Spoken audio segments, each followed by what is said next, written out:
Donc la liste des intervenants, nous allons enregistrer les personnes qui sont désireuses de... Nous allons donc prendre la première liste, s'il vous plaît. Les hôtesses, est-ce que vous êtes prêtes pour donner la parole, s'il vous plaît? Le second micro.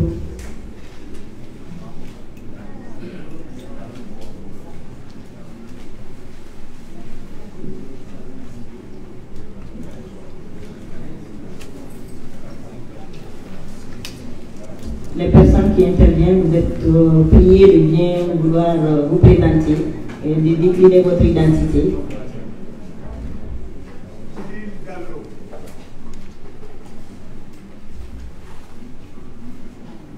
Monsieur Djibril Diallo, Monsieur le ministre, est-ce que nous allons enregistrer la première liste? Oui, Monsieur Djibril Diallo.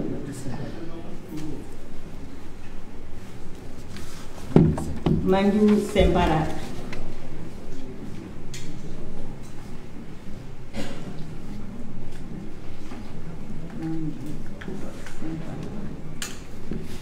Au suivant, Monsieur Sekou Djimde, Seydou Djimde.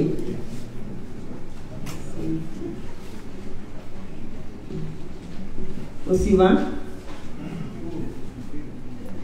Monsieur Togo, Mamoudou Togo.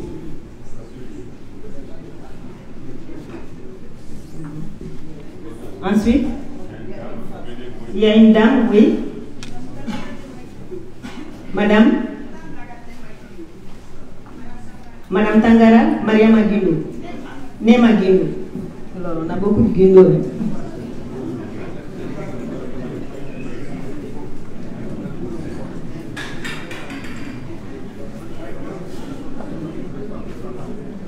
Monsieur le ministre, nous avons 5 intervenants. Est-ce qu'on peut continuer à prendre les intervenants? Ok, d'accord, monsieur. Ousmane Daou.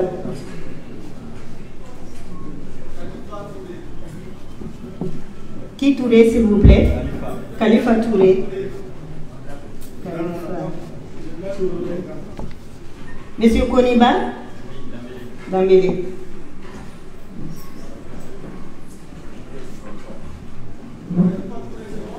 Oui, Khalifa, vous êtes inscrit. Monsieur Koniba aussi, Dambélé. Ensuite, Monsieur le ministre, je pense que nous avons une liste de 8 personnes. Djibril Diallo, vous avez la parole.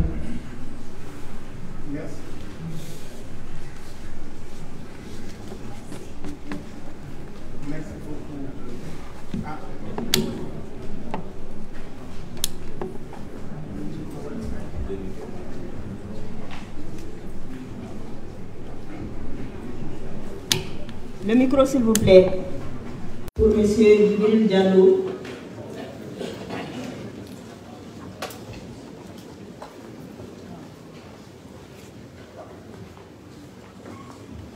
Pour gagner du temps, vous pouvez venir au pupitre au cas où, s'il vous plaît.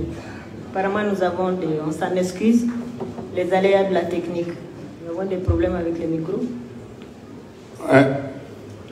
Merci beaucoup, Madame la maître de cérémonie. Merci, Monsieur le ministre d'État. Je voudrais ici me présenter Djibril Diallo, Confédération malienne du travail, attirer l'attention des uns et des autres qu'en aucun moment du processus de cette nouvelle constitution, ma centrale n'a été approchée et n'a été...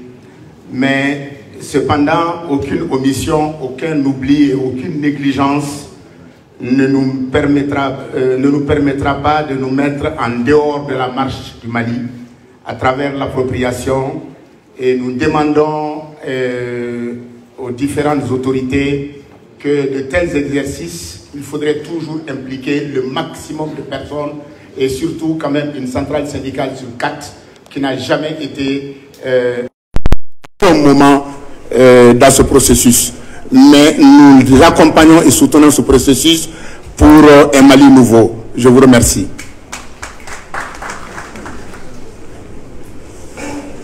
Merci, M. Djibril Diallo.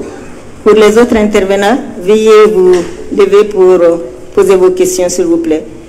Manjut Simpara. Assalamu alaikum. Anga foli be malien bera jele et que gouvernement ka donc a fo ambu no fe ou ka barajima bera jele na ambu soutenir fana jago kala bera jele farale ñoo ubu no fe pour que ka daka ka fo en fleurom na sisa vice président BBA délégation président BBA en Bernanendo pour que vous souteniez et puis en bout non fait fana. Merci.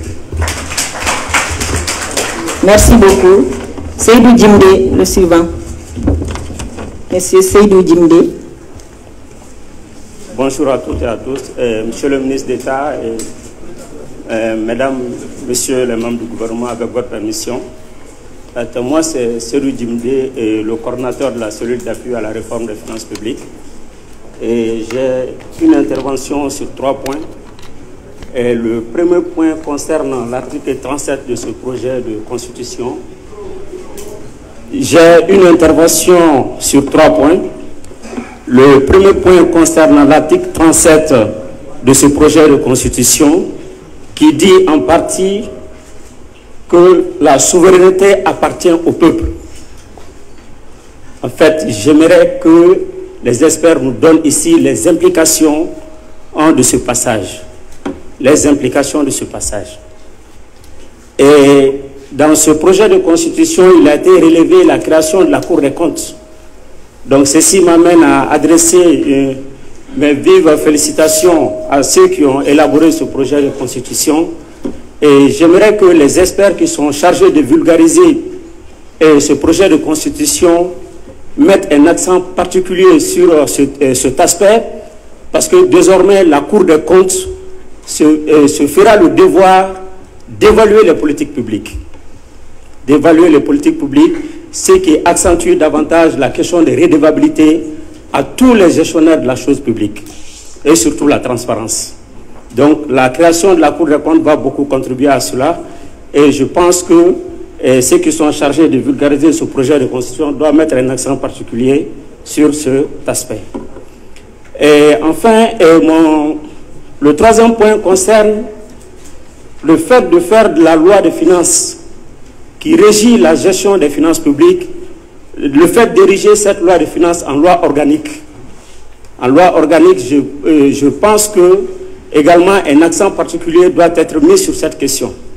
Parce que qui parle de la gestion des finances publiques parle de la gestion des biens de tout le peuple et doit être revu vis-à-vis du peuple. Et cette question importe beaucoup pour le peuple et je pense que ça peut marquer l'adhésion des uns et des autres. Et merci beaucoup et j'en ai fini.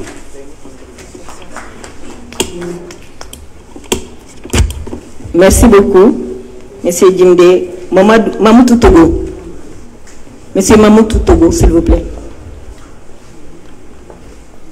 Donnez-lui le micro.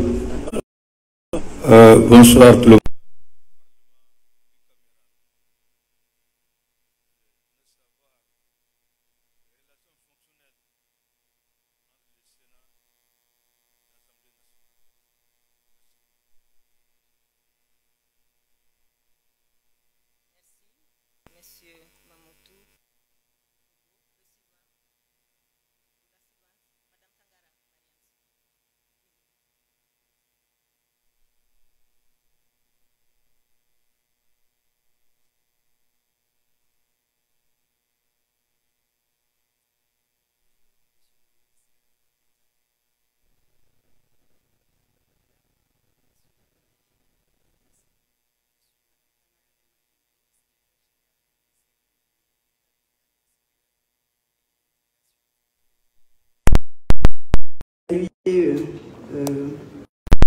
Au projet de cette nouvelle constitution, les Maliens établis à l'extérieur depuis 1991 demandaient à être au Parlement.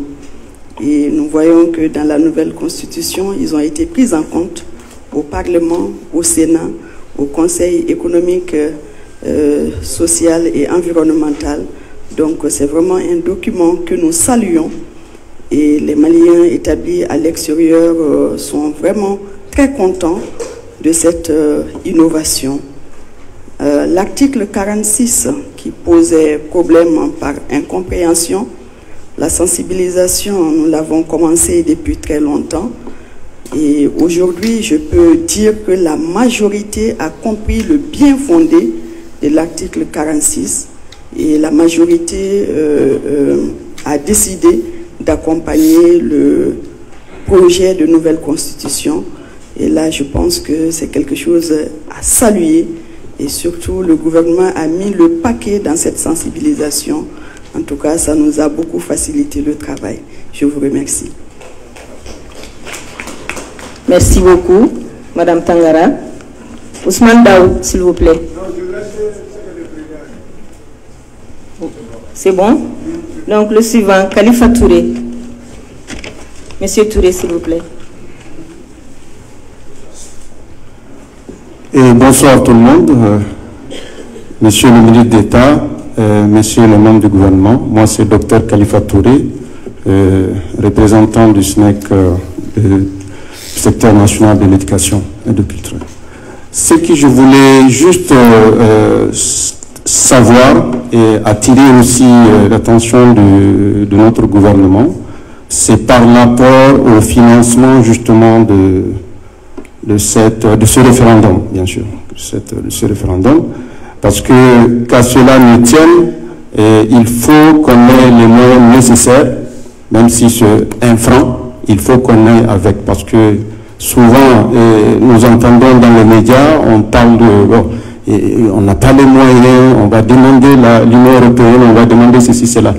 Je vous avoue que ça me choque d'entendre que certains parlent qu'on n'a pas les moyens pour organiser tel référendum ou telle élection.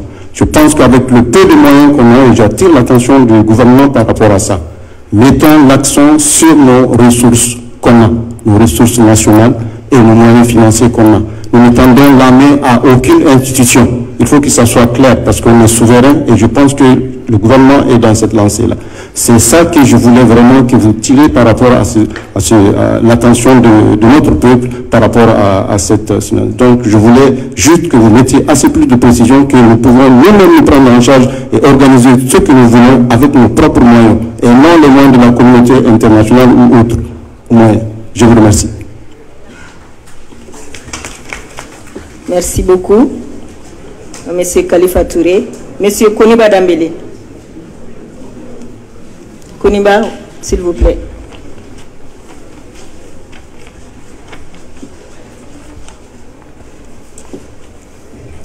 Merci, Madame la maîtresse de cérémonie. Moi, je suis Koniba Dambélé. Je suis représentant de l'organisation patronale des entreprises de construction du Mali. Alors, j'ai deux préoccupations. Le référendum est prévu pour le 18 juin, donc dans un mois exactement. Nous avons connu il n'y a pas longtemps une attaque très complexe à Sévaré. Cela veut dire que le défi sécuritaire reste encore présent. Alors, comment est-ce que le gouvernement compte dans ce contexte? Quelles sont les décisions pratiques qui sont prises pour assurer la tenue du scrutin sur l'ensemble du territoire? Alors, ma seconde préoccupation, c'est la création d'un Sénat avec deux chambres. Bon, dans un contexte de raréfaction des ressources, nous, en tant que privés, nous sommes très regardants par rapport à l'utilisation des ressources. Alors, créer un Parlement avec deux chambres, cela va amener obligatoirement l'augmentation du nombre du personnel politique et donc du budget aussi. Et cela ne peut que se faire au détriment du budget d'investissement. Alors, quelles sont les raisons qui nous poussent à aller aujourd'hui vers la création d'un Parlement à deux chambres? Qu'est-ce qui justifie? La troisième préoccupation, c'est que jusque-là, je pense que les sensibilisations, les sciences d'appropriation, c'est à Bamako. Qu'est-ce que les ministres attendent pour descendre sur le terrain? Je pense que ça fera partie des éléments qui vont rassurer. Merci.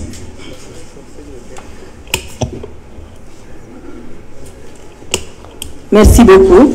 Voilà, Excellence, Monsieur le ministre, Madame la ministre, Mesdames et Messieurs, les questions qui ont été recensées. Monsieur le ministre, s'il vous plaît. Merci infiniment. Avant de donner la parole aux conférenciers, je tiens, au nom de nos plus hautes autorités et en mon nom propre, à remercier toutes les composantes ici qui ont effectué des motions de soutien, notamment la Chambre de commerce et d'industrie et bien entendu d'autres composantes. Merci infiniment. Je vous propose l'ordre suivant pour répondre à vos interrogations. D'abord le présentateur, le professeur Koulibaly, ensuite le ministre de la Refondation, éventuellement Madame du Travail et de la Fonction publique. Après, je dirai un point de vue sur quelques questions et commentaires. Merci. Professeur.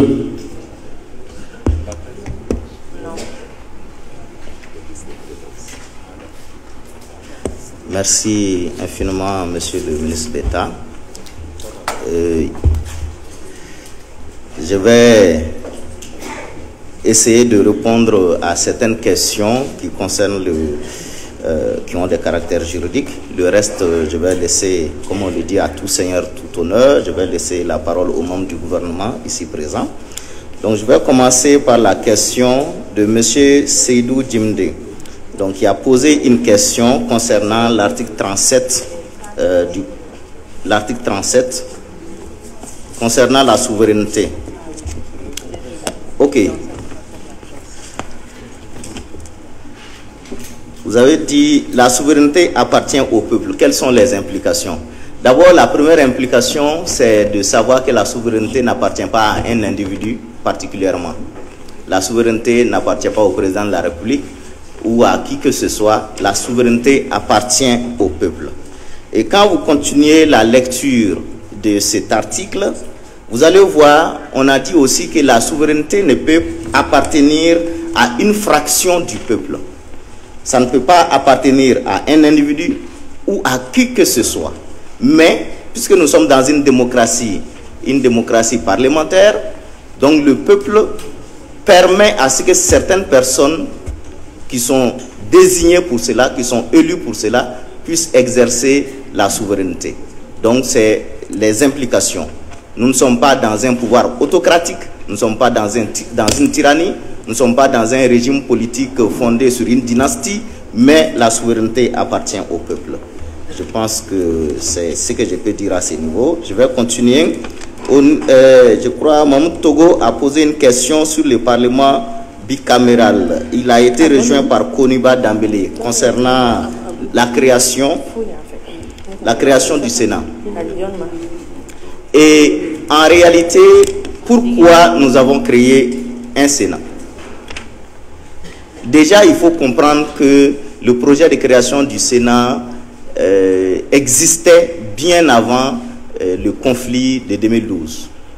Mais quand ce projet a été présenté, ce projet n'a pas été adopté. Et en 2012, il s'est passé ce qui s'est passé. Les Maliens ont subi des crises très graves. Et l'accord issu du processus d'Alger, dont l'objectif, c'est la réconciliation nationale, c'est le retour de la paix et la stabilisation du Mali, dans son article 6, a dit clairement qu'il faut aller vers la création d'un Sénat. Donc d'une deuxième chambre. On peut donner l'appellation qu'on veut, mais on veut une deuxième chambre. L'objectif, c'est quoi? C'est de permettre la représentation, une plus grande représentation des élus locaux, des autorités et légitimités traditionnelles et des hautes personnalités qui peuvent apporter des contributions sur les questions concernant la gestion des territoires, la gestion des collectivités territoriales. C'est surtout cela. Aussi, je l'ai dit dans la présentation, le Sénat n'existait pas au Mali, mais nous avons actuellement un embryon de Sénat le Haut Conseil des collectivités territoriales, qui va disparaître au profit du Sénat. Donc il sera absorbé par le Sénat. Donc le Sénat aura plus de force, plus de poids que le Haut Conseil des collectivités territoriales, mais cet embryon existait déjà. Donc pour les finances, vraiment, je ne suis pas spécialiste dessus. Je pense que vous connaissez mieux que moi. Il y aura naturellement une augmentation du budget, certainement. Mais bon, pour la paix, je pense qu'aucun sacrifice n'est de trop. Il est important que nous puissions comprendre cela.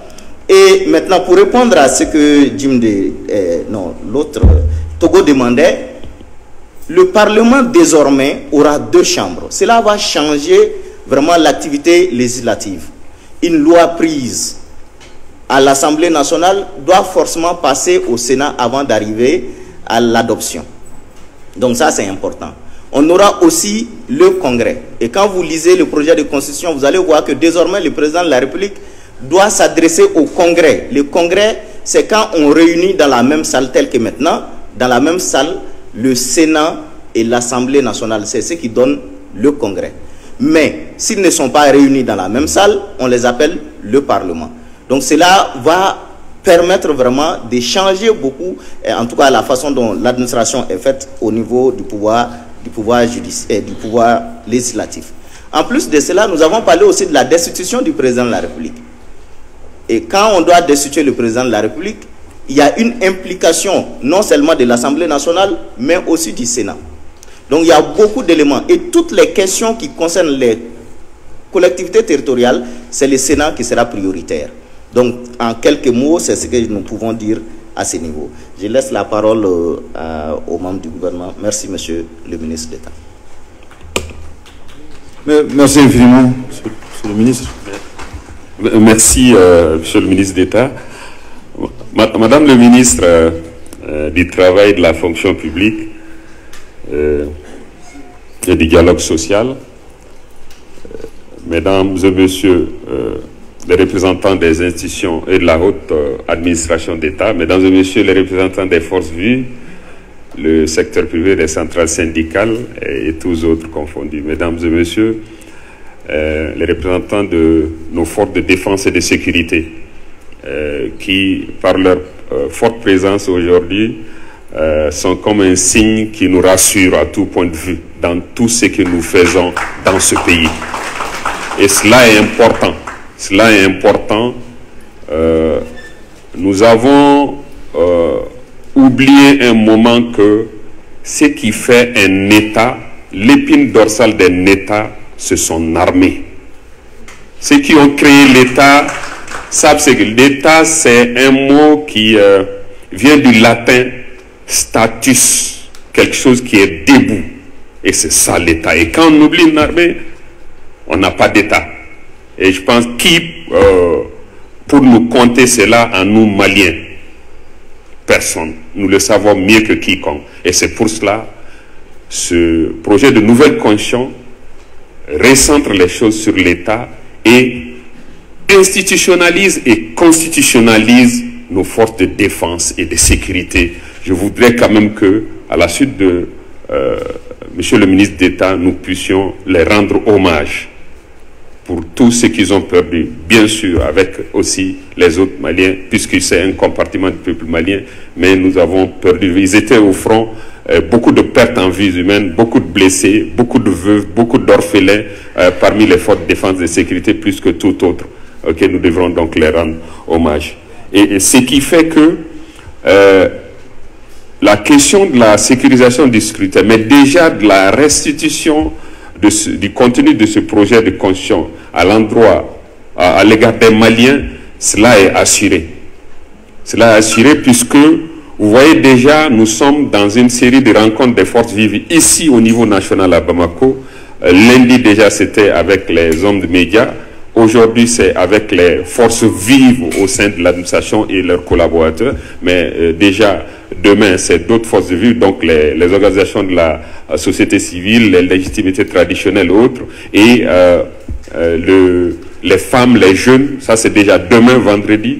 Et le lundi ou mardi, je vais dire, ça va être les partis politiques et les organisations fêtières de la société civile. Donc déjà, cela est assuré.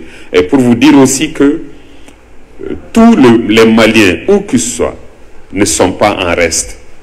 Il y a une série de missions qui s'exécutent déjà. Au moment où nous parlons, depuis ce matin, il y a eu des sessions de restitution par des ministres, par des délégations ministérielles à Ségou, et pour ne pas trahir les conditions de leur sécurisation, ils doivent être arrivés actuellement à 100 pour faire le même exercice demain à 100. Et en même temps, aujourd'hui, ça s'est exécuté à donc le ministre de l'Enseignement supérieur qui fait Ségou et 100, le ministre chargé des biens de l'État, donc du domaine, qui est à Koutiala aujourd'hui, le ministre délégué auprès du premier chargé de réforme politique et institutionnelle vient d'animer avec la jeunesse, donc le CNJ, à Caille aujourd'hui, et continue avec les forces vives ce week-end pour revenir certainement dimanche. Donc ça s'est fait déjà qu'elle a effectué une première mission avant l'heure à Sikasso où elle a fait le même exercice de vulgarisation. Mais en même temps, vous avez vu, dès le mardi, Madame le ministre de l'Éducation nationale était à Koulikoro, sous l'égide du gouverneur de Koulikoro, à rencontrer l'ensemble des forces vives, et en même temps aujourd'hui, le ministre délégué chargé de l'action humanitaire est arrivé à Mopti, pour continuer certainement sur Douanza et faire le même exercice à Bandiagara.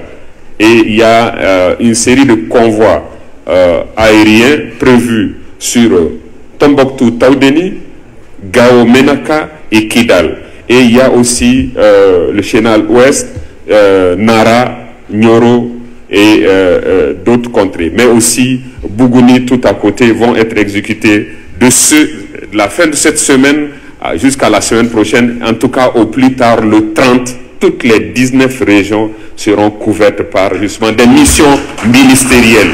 Cela est très important. Il faut retenir ça, toutes les missions sont dirigées par des ministres, nécessairement, comme nous sommes en train de le faire aujourd'hui avec vous. Mais également, il y a des missions à l'endroit des Maliens établis à l'extérieur, soit en présentiel ou en visioconférence. En visioconférence, c'est déjà samedi pour une partie et dimanche pour une autre. Et je vois que les ministères des Affaires étrangères et le ministère en charge des Maliens de l'extérieur ont déjà pris les dispositions d'information et les ambassades et autres consulats sont en branle pour créer les conditions de connexion, d'écoute, soit en salle aménagée au niveau des ambassades ou consulats, soit donner le lien à chaque Malien où qu'il se trouve pour pouvoir se connecter, écouter, participer au débat, poser des questions, faire des contributions pour que cela puisse réussir. Mais il y a aussi des missions qui sont prévues à l'extérieur, mais en présentiel. Au Burkina, où se trouvent des réfugiés, le ministre chargé de l'action humanitaire, de retour de l'ancienne région de Mopti, se dirigera sur le Burkina. Le ministre des Maliens établi à l'extérieur ira en Mauritanie, et vous voyez aussi que dans ces deux pays, nous avons des sites de réfugiés qui seront également visités, entretenus pour que justement ils puissent être au courant de ce qui se passe et pouvoir accompagner le processus. Mais il y a aussi des pays comme le Ghana, le Niger, le Gabon, le Congo, le RD Congo, la Guinée équatoriale jusqu'à Malabo, l'Espagne, l'Italie, les États-Unis, le Canada. Et certains pays seront faits sous l'égide d'experts ou de représentants de ministres que nous allons déléguer, puisque le temps est très tenu et que vous voyez, nous sommes au front sur d'autres activités, parce que le ministre de l'Éducation nationale est occupé avec d'autres ministres, justement, le ministre de la Sécurité et autres, à organiser, à sécuriser le processus des examens qui s'ouvrent dès lundi. Et donc d'autres ne pourront pas participer nécessairement à ce processus, mais donc pourront être remplacés à un haut niveau au sein de leur cabinet. Donc pour dire que ce n'est qu'un début et que c'est un processus holistique et complet qui a commencé pour que les Maliens, sans qu'on soit en campagne, aient à exercer ce droit de comprendre dans le fond qu'est-ce qui est dans ce projet de constitution qui est censé régenter leur avenir proche et peut-être lointain. Et cela doit être compris, donc ce n'est pas un processus banal qui est là. Je voulais juste prendre pied sur ça pour pouvoir poursuivre avec le reste des questions. Monsieur Djibril Diallo, de la centrale syndicale CMT, nous avons entendu votre cri de cœur. Nous déplorons que les choses soient passées ainsi. Peut-être que c'est des problèmes de monitoring. Mais d'ores déjà, toutes les forces vives maliennes, chaque Malien a eu l'opportunité de s'associer au processus. C'est que déjà, quand la commission de rédaction de la nouvelle constitution a été mise en place, elle a immédiatement procédé à des consultations de plusieurs forces vives ici à Bamako. Donc toutes les forces vives, y compris les centrales syndicales, ont été consultées sur les points de vue pour dire, alors, au regard de tout le processus qui a commencé depuis sous le président Alpha Oumar Konaré, le président ATT, le président Ibeka par 2 fois, ont tenté des réformes constitutionnelles. Donc il y a eu des avancées, il y a eu des propositions qui ont été retenues, dont le Sénat, je l'évoque au passage avant d'y arriver, le Sénat a été retenu à plusieurs occasions pour être justement la seconde chambre du Parlement. Et ensuite, il y a eu des forats comme la conférence d'entente nationale, comme le dialogue national inclusif, mais aussi les assises nationales. Et donc, toutes les forces vives ont eu l'opportunité de participer justement et de proposer leur point de vue, même sur la matière constitutionnelle. Alors, il y a eu ces consultations. Ensuite, quand on a présenté au président de la transition l'avant-projet de constitution, il a instruit d'aller à une autre restitution aux mêmes forces vives qui ont été consultées. Donc, dont les forces syndicales qui ont été consultées, à qui on a restitué et qui ont porté des critiques. C'est ouvert alors une phase d'observation, de critiques, de commentaires, justement sur le contenu de l'avant-projet. Alors, c'est fort de cela que le président de la transition a encore mis en place une commission de finalisation qui aussi donc a pu prendre en charge toutes les observations qui ont été faites. Donc, je déplore que cela n'a pas été fait, mais d'ores déjà, tout au long du processus, il y avait un site web que la commission de rédaction avait créé, un site web, et auquel il y a eu des milliers et des milliers de contributions, souvent avec des documents à l'appui, des commentaires, des questions, mais aussi des documents, des contributions qui ont été faites. Donc ça veut dire que l'opportunité a été donnée d'y participer. Mais nous notons, je pense, sous le couvert de Madame le ministre en charge du dialogue social, que cet aspect puisse être pris en charge désormais. Merci au doyen Madou Sempara pour ce soutien total que nous avons senti à tout le monde de ce processus de transition qui, je pense, sans propagande, donc a pu être ressenti par les Maliens comme un processus qui les appartient, un processus qui nous sauvera. Et au plus fort de l'embargo total contre le Mali, je pense que toutes les forces vives et en avant, les soldats de l'économie étaient là présents et ils ont permis de sauver la situation jusqu'à donner assurance aux Maliens. Et je pense que nous ne pouvons pas douter. Et d'ailleurs, c'est pour cela, je crois que vous n'avez même pas de questions sur ce qui se passe. Pour vous, Angatadron. Donc, je suis d'accord avec vous. Merci. Merci aussi à Seydou Djimde de la CARFIP. Je pense que le professeur a déjà dit, la souveraineté appartient au peuple.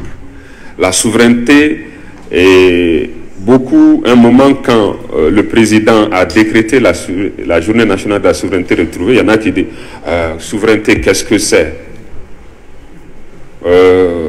Nous savons ce que c'est. Parce que nous l'avons perdu à un moment donné.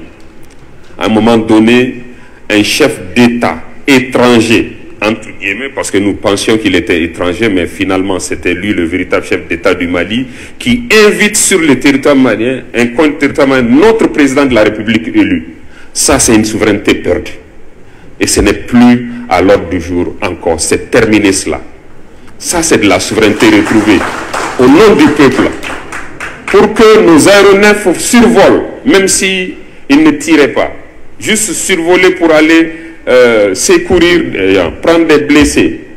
Il faut que nous demandions l'autorisation de survoler notre propre territoire 72 heures à l'avant. Ça, c'est une souveraineté perdue. et c'est terminé. Nous avons retrouvé notre souveraineté aujourd'hui.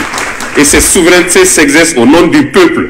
Le peuple qui vote au suffrage universel le président de la République qui représente cette souveraineté à travers son exercice plein. Et c'est le peuple qui vote pour le président. C'est le peuple qui vote en référendum la Constitution qui consacre et réaffirme cette souveraineté et qui est aujourd'hui consacrée. On ne dit plus qu'on est indépendant, on dit qu'on est souverain. On ne s'est pas limité à là. On a caractérisé désormais notre souveraineté. Et on dit désormais, chaque Malien, chaque agent qui agit au nom de l'État doit respecter 3 principes sacro-saints.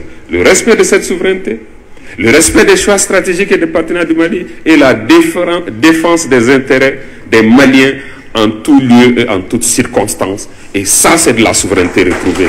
Et c'est au nom du peuple que cela s'exerce, c'est cela en tout lieu. Et ça appartient au peuple. Et cette confiance que les Maliens donnent au président de la République, désormais le président en prestant serment, in fine, dans la disposition in fine, à la fin de son serment, il dit alors, si je viole ce serment, que le peuple retire souverainement sa confiance en moi. Et ça, ça fait partie de l'exercice de la souveraineté par le peuple, au nom du peuple. Et ça, c'est un aspect important. La création des cours de compte, merci, vous le saluez. Et je pense que aujourd'hui, nous nous rendons compte que c'est vrai, nous avons abandonné notre armée, mais l'un des talons d'Achille, l'une des grandes faiblesses de notre État, c'est la malgouvernance, c'est la mauvaise gouvernance des affaires publiques. Et vous savez, c'est la mauvaise gouvernance de ses finances publiques. Et d'ailleurs, je me dis, nous sommes dans un pays où le premier opérateur économique, c'est l'État. Soit en tant que pourvoyeur de marché, ou d'opportunités d'affaires, soit en tant que client. Donc, et même consommateur, c'est l'État.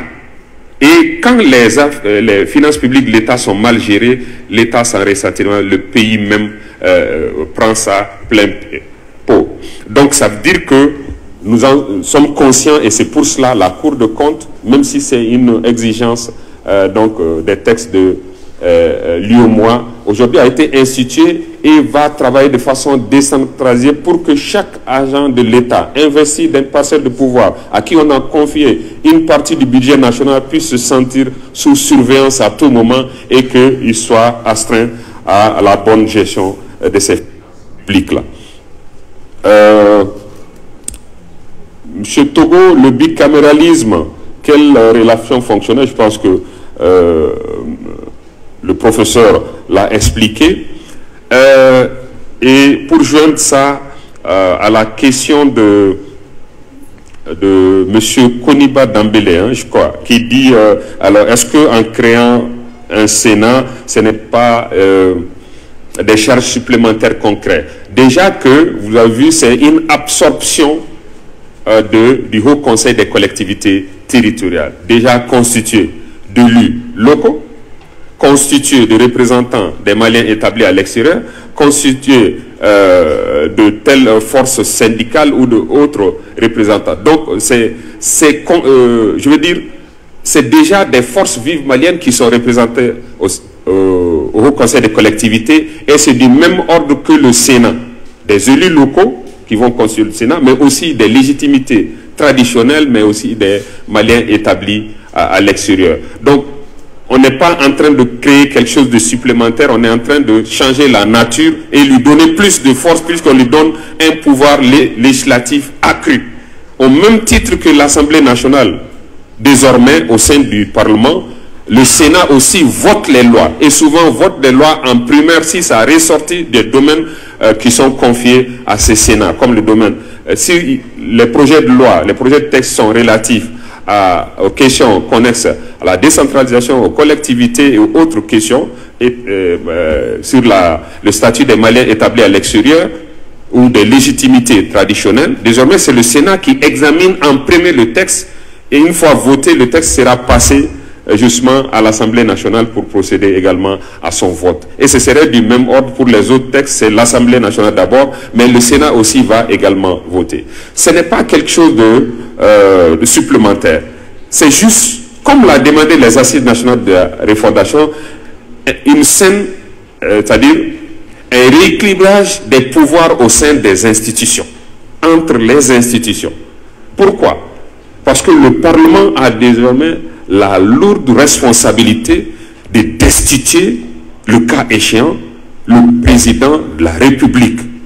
Donc, il ne faudrait pas laisser aux seuls députés, mais aussi, il faut que les représentants des collectivités, des forces vives qui sont au sein du Sénat puissent être associés à cette procédure grave. Donc, ça a une importance capitale. Donc, il y a une saine répartition du pouvoir législatif entre les intérêts. Avant, c'était un grand déséquilibre en faveur de l'Assemblée nationale, le Haut Conseil des collectivités n'intervenant que souvent par à-coup pour juste donner un avis sur des textes. Mais aujourd'hui, ce à quoi nous attribuons le statut de Sénat a un véritable pouvoir législatif. Ça aussi, c'est important, puisque, et d'ailleurs, on a réorganisé les pouvoirs. Même l'exécutif, le professeur l'a expliqué, désormais, en fait, on a remis les choses à l'endroit. Le président de la République, puisque c'est lui qui est élu, d'ailleurs, pendant tout le processus de mise en œuvre de la Constitution de 92, mais le président, il a toujours été super puissant. Le Premier ministre n'est que à sa merci, à qui d'ailleurs, à chaque nomination, il remet une lettre de mission. Il remet, pour dire, voilà votre feuille de route. Et vous ne pouvez pas en sortir. Donc quand on dit que c'est le Premier ministre qui détermine la politique de la nation, je pense que c'est un peu surfait. Ça ne représente pas la réalité. Maintenant, le projet de Constitution remet les choses à l'endroit, mais rend responsable le président de tout, rend comptable le président du tout. Et donc ça, c'est le bon ordre des choses. Et d'ailleurs, même le pouvoir judiciaire, il y a un certain rééquilibrage. On a dit, on introduit au sein du Conseil supérieur de la magistrature une représentation des forces vives maliennes, de la société, des non-magistrats, pour qu'ils aient, puisque c'est eux les justiciables. Sans justiciable, il n'y a pas de justice, il n'y a pas de magistrat.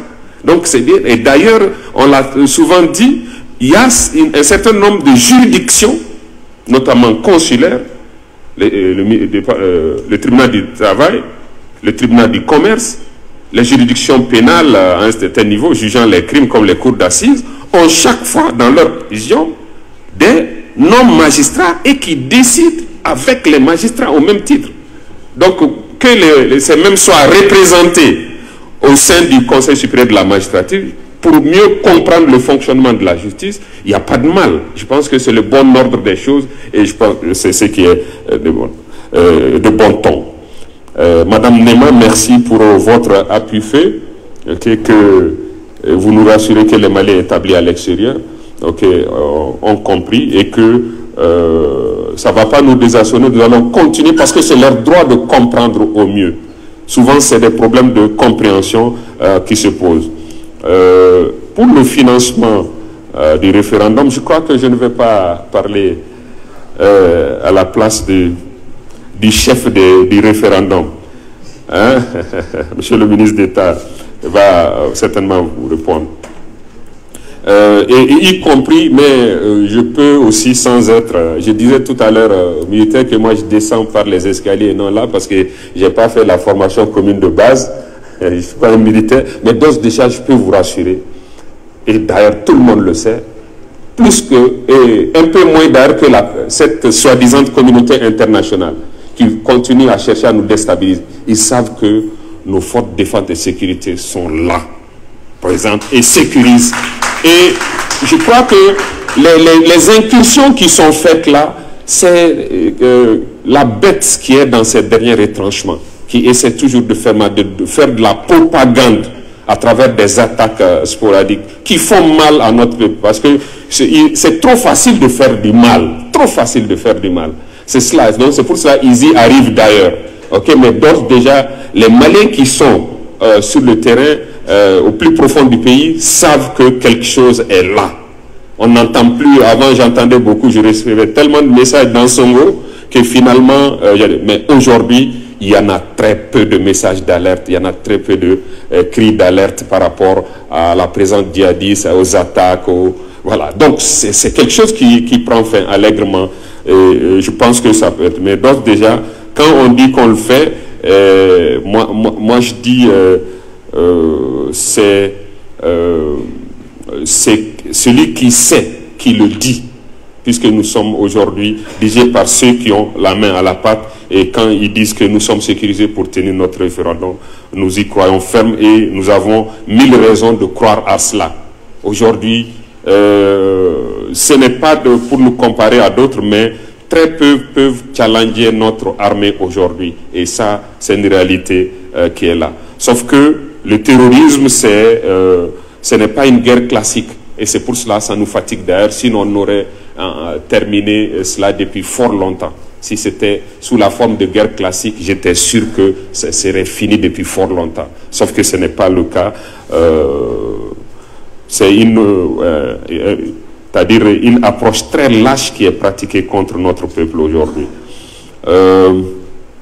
Donc je crois que essentiellement ce sont ces points sur lesquels j'ai voulu intervenir, et vous remercier de votre forte présence et être rassuré que vous serez des relais sûrs auprès des forces vives au sein de vos différentes corporations, dans les administrations, les usagers qui viennent voir, mais aussi au sein de vos familles respectives, pour que justement ce soit le véritable projet de constitution des Maliens qu'ils vont voter haut la main, et que ce soit le Malikoura qui est allègrement en marche pour notre souveraineté retrouvée, pour un Mali digne et debout. Je vous remercie de votre aimable attention. Merci.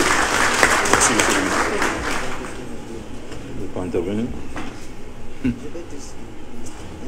monsieur le ministre. Merci.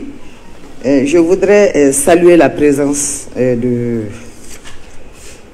la haute administration, des forces vives et des forces de défense et de sécurité. Et tous ceux qui sont présents, ce qui dénote vraiment de l'intérêt que les uns et les autres portent, surtout à ce projet de constitution qui est malien à 100%. Donc ça a été élaboré par les Maliens et ça a été relu et ensuite finalisé par les Maliens, ce qui veut dire que c'est un projet malien à 100%. Donc ça, c'est très important. Je voudrais saluer votre présence ici. Donc, je voudrais également... J'avais noté 2 questions, mais qui ont été répondues par mon prédécesseur. Il s'agit de la question qui a été posée, de la demande qui a été faite par M. Djibril Diallo, de la CMT. Donc, moi, j'ai bien noté. Mais ce que je veux dire, c'est qu'il y a eu une large consultation par les 2 commissions, la commission d'élaboration et la commission de finalisation. Mais le processus continue, ça se poursuit, et cette session fait partie de ce processus d'appropriation. Donc nous avons tous nous nous sommes tous appropriés de cette situation à travers les sessions d'appropriation, d'où tout l'intérêt de cette session. Donc je voudrais demander à M. Diallo de prendre cette session comme une partie du processus d'élaboration et d'appropriation du projet de constitution. Donc par rapport à la question, à l'intervention de monsieur, c'est de monsieur Khalifa Konima Dambélé. Donc il a parlé de défis sécuritaires et il a demandé quelles sont les dispositions pratiques pour organiser le référendum en matière de défis sécuritaires. Face à ce défi sécuritaire. Moi, j'ai noté dans l'intervention du ministre d'État, ministre de l'administration territoriale et de la décentralisation, que les forces de défense et de sécurité vont voter donc une semaine avant. Donc, je ne connais pas la stratégie et les dispositions pratiques mises en place, mais c'est pour déjà... que ces forces de défense et de sécurité soient sur le terrain et pour assurer la sécurité des populations au moment du vote. Donc, par rapport maintenant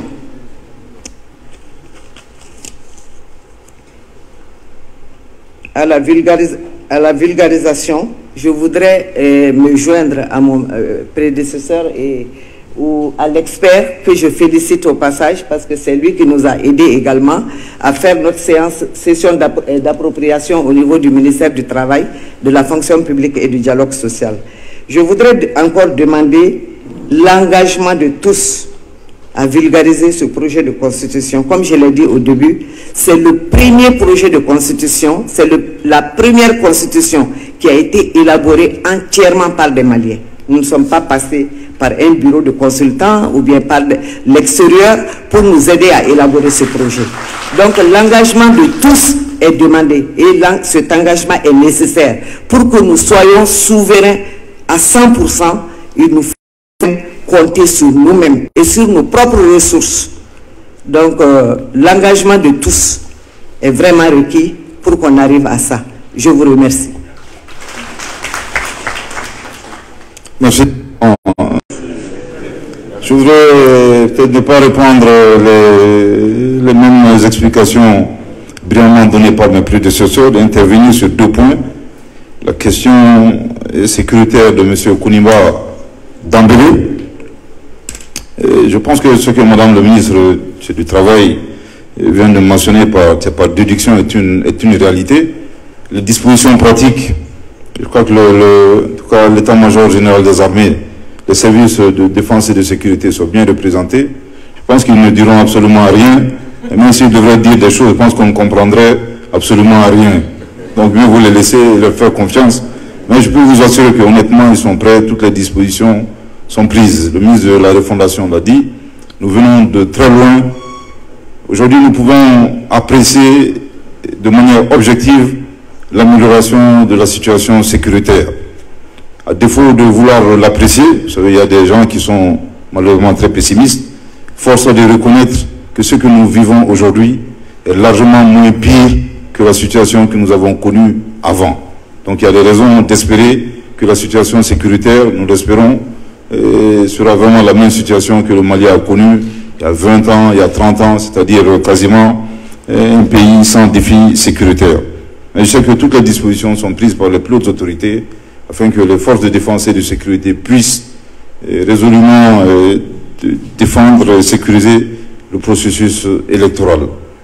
Et pour ce faire, nous avons au niveau du comité d'appui aux efforts de l'autorité indépendante de gestion des élections, mis en place un comité et le ministère de la Sécurité et de la Protection civile, le ministère de la Défense et l'ensemble des départements ministériels impliqués dans l'organisation du processus électoral sont valablement représentés.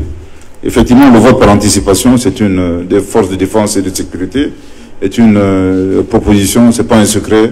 L'argument que nous avons donné à la classe politique et aux acteurs de la société civile, c'est de permettre aux forces de défense et de sécurité de voter une semaine à l'avance, afin que le jour du vote général, que toutes ces forces soient pleinement mobilisées et dédiées exclusivement à la sécurité de l'ensemble de nos citoyens.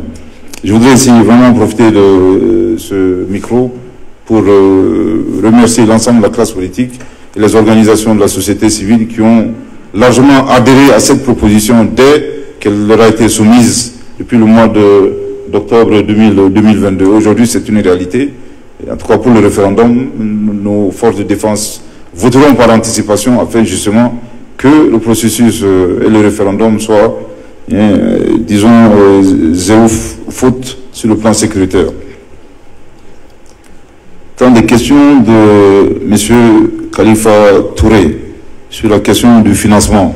Je voudrais faire une recommandation, c'est vraiment de rester serein et de ne pas céder à la désinformation. Vous savez, il y a quelque temps, les mêmes personnes qui nous caricaturent comme étant un pays de mendiants, ce sont ces mêmes personnes qui ont dit que les plus hautes autorités ne seront pas capables d'assurer les salaires des fonctionnaires. Et je pense qu'aujourd'hui, la réalité est tout autre. Nous l'avons dit, la souveraineté ne s'oppose pas au partenariat.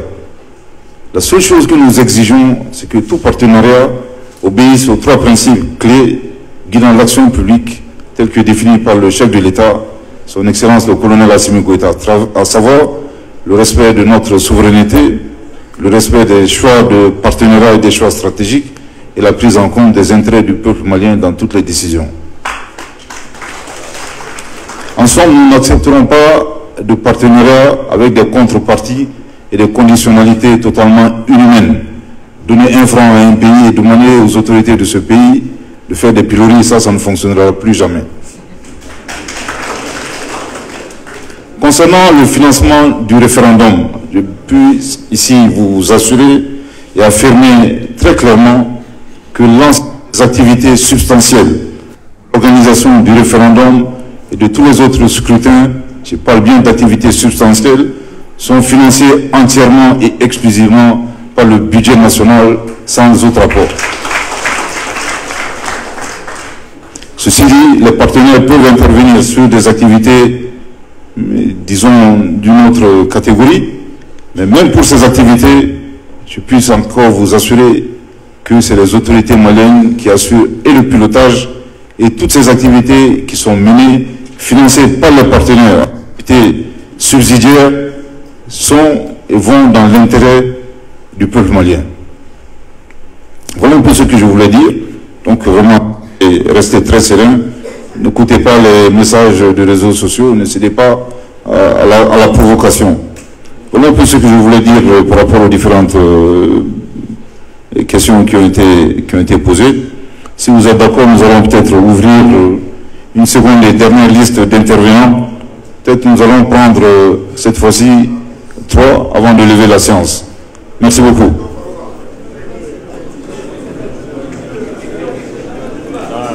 Bon, on va aller à 5. 5 intervenants, après on lèvera la séance. Le micro, s'il vous plaît. Les hôtesses, donnez le micro dans la salle. Oui. Attendez le micro pour que je puisse vous enregistrer, s'il vous plaît. Le micro au premier intervenant. Oui. Présentez-vous, déclinez votre identité, s'il vous plaît, monsieur. Salam alaikum, les Maliens tiennent monsieur Befo. Nous avons mouvement anti-balle pour la transition. Nous avons autorisé un acte de Barakalauma.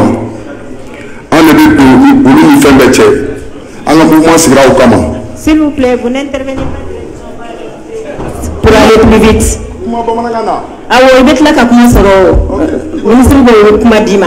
Amélie de Tafolo. Ok, c'est bon. Nous avons Adamadiko, merci. Au suivant.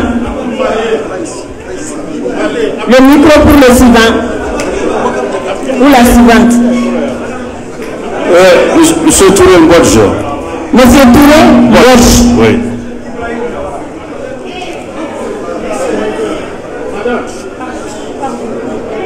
Le micro pour la personne suivante. Madame là-bas. Le micro, s'il vous plaît. Attendez le test.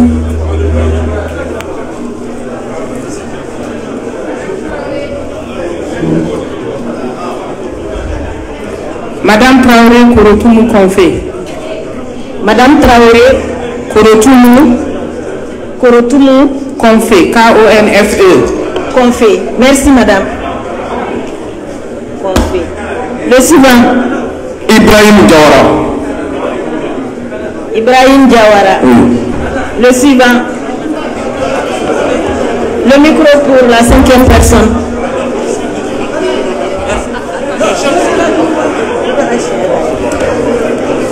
Le professeur Abdou Malé. Professeur Abdou Malé. Professeur Abdou Malé. Excellence, nous avons 5 personnes. Est-ce qu'on poursuit? Ok, le micro. Hamadoun Ba. 6. Hamadoun Ba. Voilà, Excellence. Allô? Oui. S'il vous plaît, oui. Les hôtesses, s'il vous plaît, le micro pour la présidence. Oui, s'il vous plaît, rajoutez le nom, s'il vous plaît. Allez-y, voilà, merci. Ali Bokoum. Ali Bokoum. Voilà, merci. Très bien. Adama Diko. Merci beaucoup. Adama Diko. Le micro pour Adama Diko.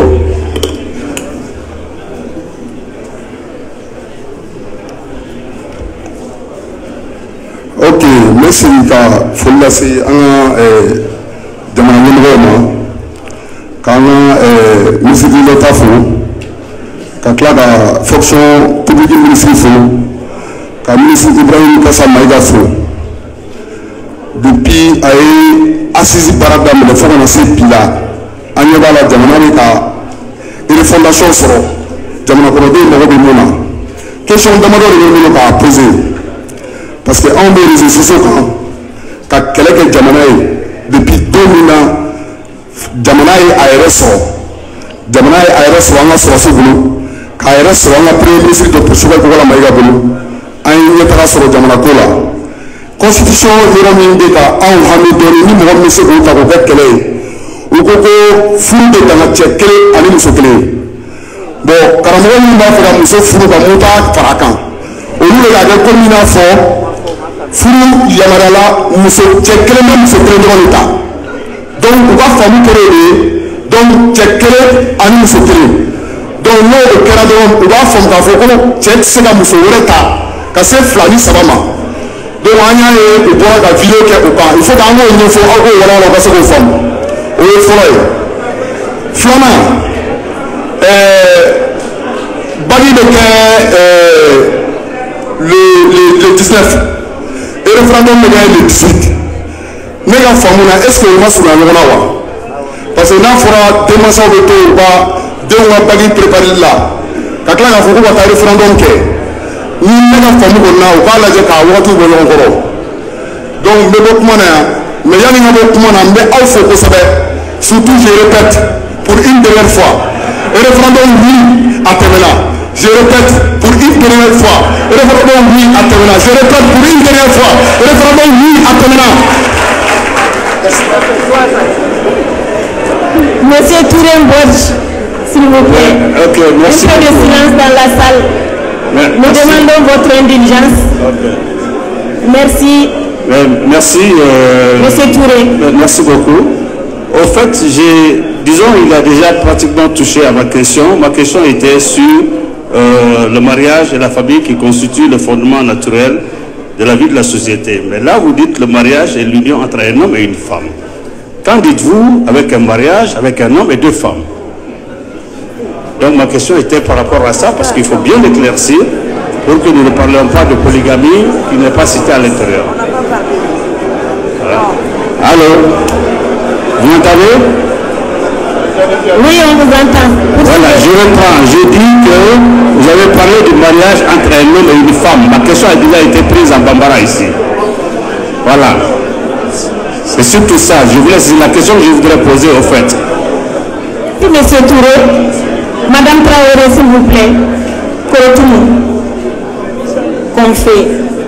Madame Traoré au fond là-bas. Merci de lui donner le micro. Madame Traoré, vous avez la parole. Allô. Bonsoir tout le monde. Je voudrais également apprécier les innovations qu'on a pu constater dans le processus d'élaboration de cette constitution, notamment le fait que ce soit les ressources nationales qui aient élaboré cette constitution, ressources assez qualifiées techniquement et culturellement pour tenir compte des besoins économiques, culturels et tout. Donc je pense que c'est véritablement une innovation à apprécier. Et je pense que c'est également le symbole de la valorisation des ressources maliennes. Il faudrait que nous soyons fiers de ce que nous avons. Et cet exemple nous donne un objet de fierté. D'une manière générale, la majorité des grands textes ont été élaborés avec l'appui des soi-disant consultants. Et ce n'est pas évident que ces consultants connaissent le pays mieux que nous-mêmes. Donc si ce processus a privilégié les ressources nationales, je pense que c'est un élément à apprécier particulièrement. Je voudrais faire une recommandation particulière, notamment la poursuite de ce que j'appelle la vulgarisation profonde de cette constitution. J'ai mis le mot profond parce que, encore une fois, les expériences passées ont montré qu'il y a plus ou moins le même schéma, peut-être renforcé, mais qui n'est pas forcément, qui ne touche pas forcément le malien simple lambda. Il arrive que ça reste entre griffes les intellectuels ou les cadres.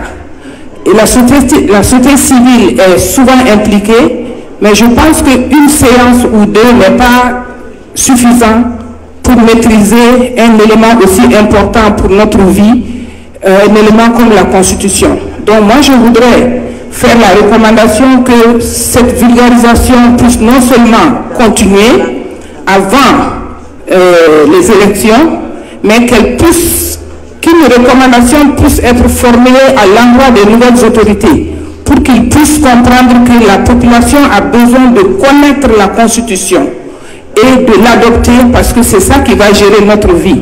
Donc, écouter une fois ou deux, ce n'est pas évident qu'on l'aura maîtrisé et que c'est un élément qui gère notre vie. Donc, ça, c'est cette recommandation que je voudrais faire. Et je pense que c'est déjà en cours, mais je voudrais renforcer pour dire que les nouvelles technologies devraient être mises à profit pour assurer cette information, vulgarisation profonde jusqu'à la population simple lambda. Et sur la base des expériences passées, il a été montré que nos sœurs ne reçoivent pas assez souvent les informations, même si on fait des émissions à la radio. Des études ont montré que la majorité de nos sœurs qui sont dans le milieu rural ratent l'information. Or, elles sont concernées. Donc, je pense que je voudrais encore une fois attirer l'attention de ceux qui vont s'occuper de cela, de veiller à ce que tout le monde puisse avoir accès dans le langage approprié et de façon à ce qu'ils comprennent que c'est ça. Qu'est-ce que c'est que la Constitution? L'autre recommandation que je voudrais également faire, c'est de voir dans quelle mesure cet élément peut faire partie du système, du contenu du programme d'enseignement. Parce que je pense que les citoyens, on veut parler du Mali-Koura, je pense que le Mali-Koura se fait avec les nouveaux Maliens. Ce n'est pas forcément peut-être le nouveau Malien, mais je pense qu'il est important que la Constitution puisse être apprise par les enfants très tôt. Nos collègues pédagogues savent comment intégrer ça de façon progressive. Je pense qu'au bout du rouleau, chacun de nous devrait pouvoir connaître les éléments clés de notre Constitution. Donc ça, c'est également une des recommandations. Et la dernière, je ne sais pas si elle est réaliste, c'est de faire en sorte qu'une évaluation puisse être prévue sur le niveau d'information de la population, peut-être après 1 an ou 2, de faire une évaluation pour voir quelle est la proportion de population qui a reçu l'information et quelle a été leur compréhension pour qu'on puisse éventuellement faire des corrections au niveau de leur compréhension. Parce que si l'information n'est pas bien maîtrisée, il est facile de manipuler les gens. Donc voilà un peu quelques idées que je voulais partager avec l'assistance. Merci beaucoup. Ibrahim Diawara. Monsieur Ibrahim Diawara. Merci, monsieur le ministre. Il y a beaucoup de difficultés autour de la laïcité. Alors, dans la Constitution, on dit que la laïcité ne s'oppose pas à la religion. En même temps, l'enseignement est laïque. Je voudrais savoir quel contexte donnez-vous sur la laïcité. Merci. Merci beaucoup. Professeur Abdou Malé. Le micro pour le professeur. Merci. Bonjour, chère assistance. Bonjour, monsieur le ministre d'État. Bonjour, madame le ministre du Travail, de la fonction publique et du dialogue social. Bonjour, camarade ministre Ikassa Maïga de la réforme de l'État. Je suis le professeur Abdou Malé, le secrétaire général du syndicat national de l'enseignement supérieur et de la recherche scientifique, SNESUP. Je voudrais dire ici que ce n'est plus un projet pour nous, mais une nouvelle constitution dans laquelle nous nous reconnaissons parfaitement, d'autant plus que la commission elle-même était dirigée par un universitaire, le professeur Samake. Et dans la commission, il y avait plusieurs camarades. Si bien que nous suivions de très près l'évolution de ce processus. Et je voudrais, au nom de notre syndicat, ici dire à nos compatriotes, c'est l'unique chance que Dieu nous offre aujourd'hui. Si jamais nous ratons ces traits de l'histoire, on ne se retrouvera plus jamais. Voilà donc, nous nous reconnaissons très parfaitement dans ce document. Seulement que je voudrais dire que je viens de recevoir une seule copie pour tout un syndicat. Je voulais avoir un millier pour disséminer dans le comité. Deuxième recommandation, je pense qu'il faut une journée citoyenne pour le retrait des cartes d'identité intelligentes. Merci. Merci, professeur. Monsieur Amadouba, le micro pour Monsieur Ba, s'il vous plaît. Monsieur Amadouba. Merci beaucoup. Je me suis battu pour avoir ce micro. Je voudrais faire une petite diversion avec votre permission. Monsieur le ministre, d'abord vous féliciter et vous remercier pour l'initiative. Moi, c'est Amadou Ba. Je suis ici pour le compte de l'INTM, Union nationale des travailleurs du Mali. La diversion, c'est que je voudrais rappeler cette phrase. Quand l'ancienne puissance coloniale te félicite, c'est que tu as trahi ton peuple il y a très longtemps. Et ce n'est pas les exemples qui manquent. Les félicitations de la France à Damiba, les félicitations de la France à Bazoum, les félicitations de la France à Déby Junior. On peut en citer, mais je préfère m'arrêter là. Je ne voulais pas dire. Je ne voulais pas dire. Merci beaucoup. Donc, à chaque fois qu'ils nous insultent, nous sommes fiers de vous. À chaque fois qu'ils sortent et qu'ils vous traitent de gente, nous sommes fiers de vous. Ça veut dire que vous êtes du côté du peuple. C'est cette diversion que je voulais faire et contribuer un peu, avec votre permission également, parlant de la Constitution, comment elle a élaboré le contexte. Je voudrais dire juste que à chaque fois qu'on a élaboré une loi, c'est qu'il y a eu une nécessité. Ce sont les nécessités qui créent les lois. Comme on le dit en droit, necessitas cogit legem. Ce sont les nécessités qui créent les lois. Donc, la première condition qui a fait naître ce projet de constitution, c'est la nécessité. Avant toute chose. Et cette nécessité ne date pas de maintenant. Je ne dirais même pas la nécessité, ce sont des nécessités. La première nécessité, c'est depuis 1998, sous Alpha Omar Konaré. La deuxième nécessité, c'est depuis ATT. La troisième nécessité, nous l'avons vu depuis IBK.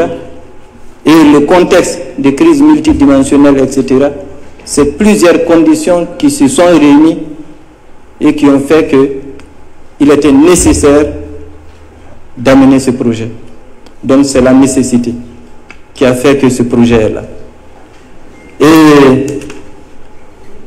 ce projet, on en a parlé, ce qui a changé dedans, là où je voudrais contribuer, il y en a qui ont touché, qui ont posé des questions.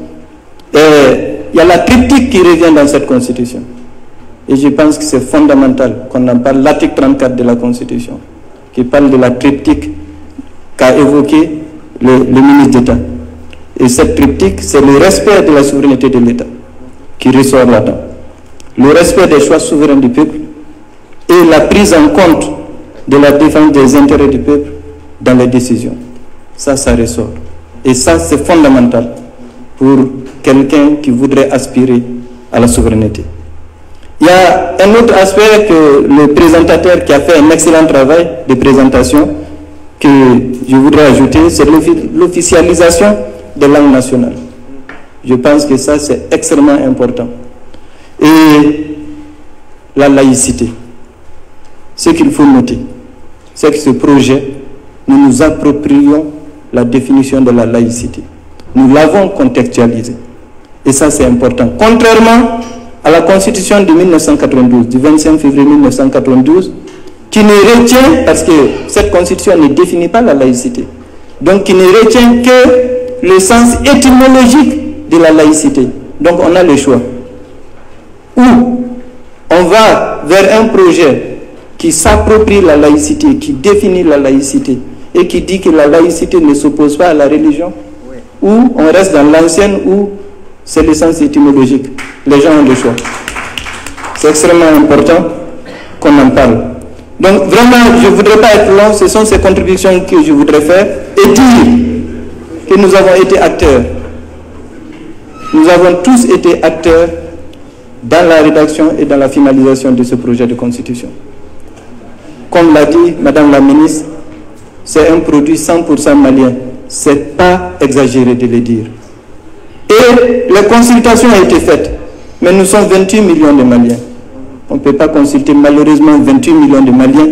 Mais dans la généralité, les organisations, etc., je pense qu'il y a eu énormément de consultations pour aboutir à ce projet de constitution.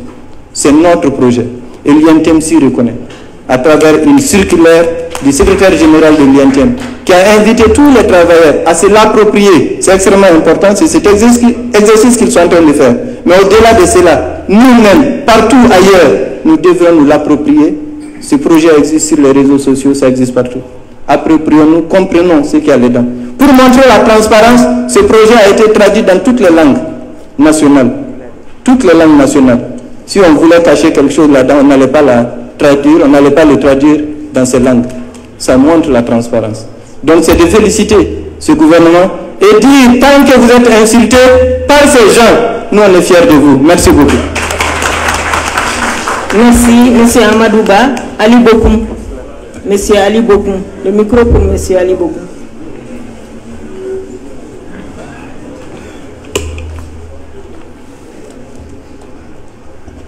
Oui, bonsoir tout le monde. Donc moi c'est Ali Bokoum, je suis vice-président du Conseil malien des transporteurs routiers. Monsieur le ministre, madame le ministre et monsieur le ministre, vraiment permettez-moi au nom de tous les transporteurs de vous remercier pour l'élaboration de ce document et l'occasion que vous nous donnez pour vraiment donner notre avis avant de mettre ce document au vote. Vraiment, on vous félicite pour le contenu, je ne vais pas rentrer dedans, je pense qu'on en a suffisamment parlé. Je pense que c'est un document dans lequel tout le monde doit se retrouver. Vraiment, toutes mes félicitations.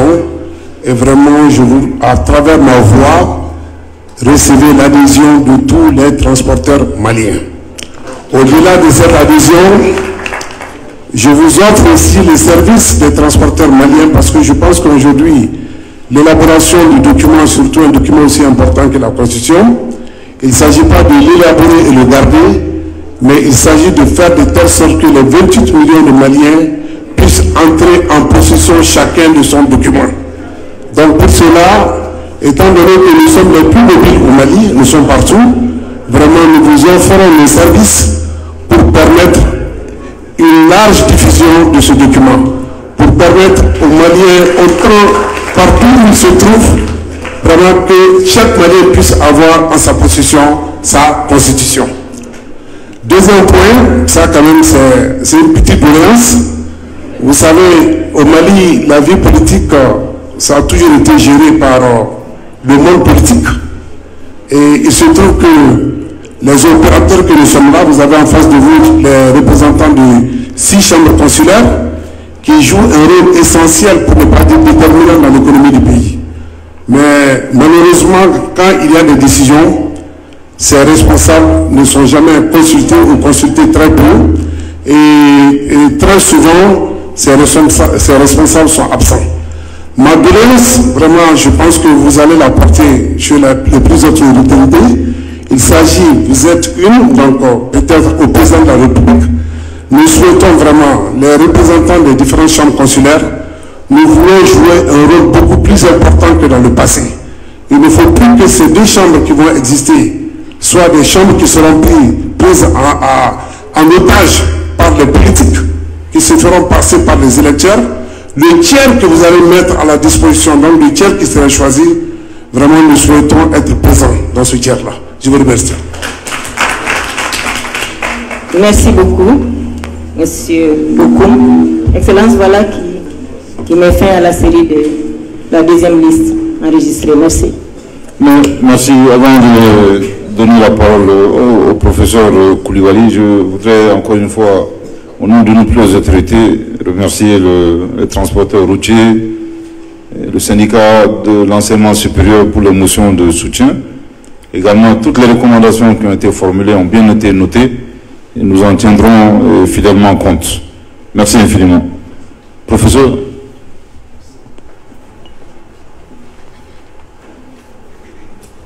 Merci, Monsieur le ministre d'État, pour la parole.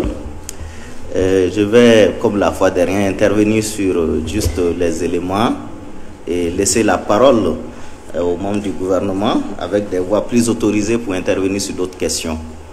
Je pense que avant de parler de ce sujet, j'aimerais d'abord demander la permission à tous nos aînés qui sont dans la salle, parce que nous allons parler de mariage, nous allons parler de famille. Je ne suis pas très bien placé pour le faire, étant votre enfant, mais puisque la question a été posée, je vais vous expliquer, tenter de vous expliquer l'esprit qui est derrière. Parce qu'en droit, on fait toujours la différence entre le texte et l'esprit du texte. L'esprit, c'est les motivations qui ont amené les rédacteurs à rédiger l'article 9 de cette façon. L'article 9 dit « Le mariage et la famille qui constituent le fondement naturel de la vie en société sont protégés et promus par l'État. Le mariage est l'union entre un homme et une femme. Nous voudrons mettre tout le monde à l'aise. Ce projet ne s'oppose pas à la polygamie en République du Mali. Ce projet ne s'oppose pas à la polygamie. Vous savez, même quand vous vous mariez à 4, tel que c'est prévu dans le code de la famille du Mali, et même dans le code pénal, il y a un type de mariage qui est interdit par le code pénal, c'est la polyandrie. C'est le fait pour une femme d'avoir plus d'un mari. Ça, c'est interdit par le code pénal. Mais la polygamie est autorisée au Mali. Mais chaque fois qu'un homme se marie, il se marie. Le mariage, c'est l'union entre cet homme-là et une femme.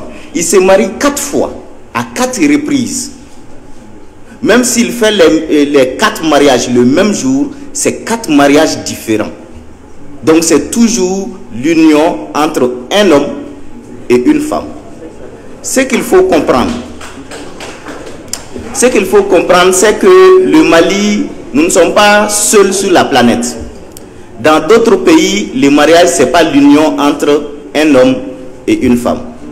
Certains, pendant nos conférences, certains ont dit, mais pourquoi vous n'avez pas mis le mariage, c'est l'union entre 2 personnes de sexe différents? C'est le français, c'est plus simple comme ça. Mais ça ne permet pas d'évoquer clairement ce que le peuple malien cherche.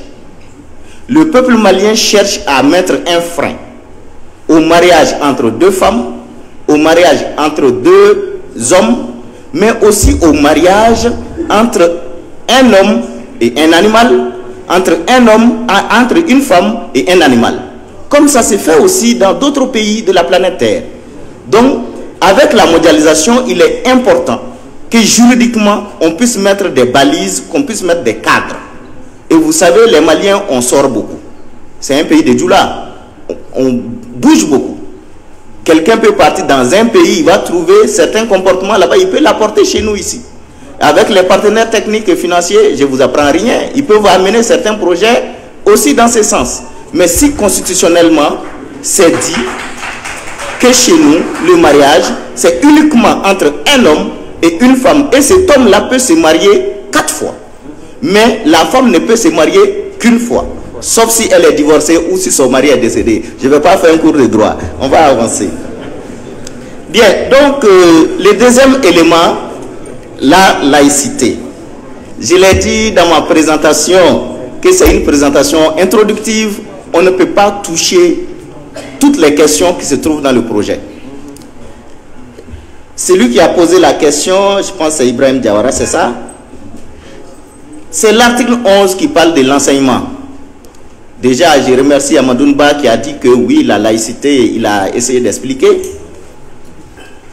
Nous avons l'habitude de dire, ne prenons pas la Constitution et prendre juste 1 ou 2 articles.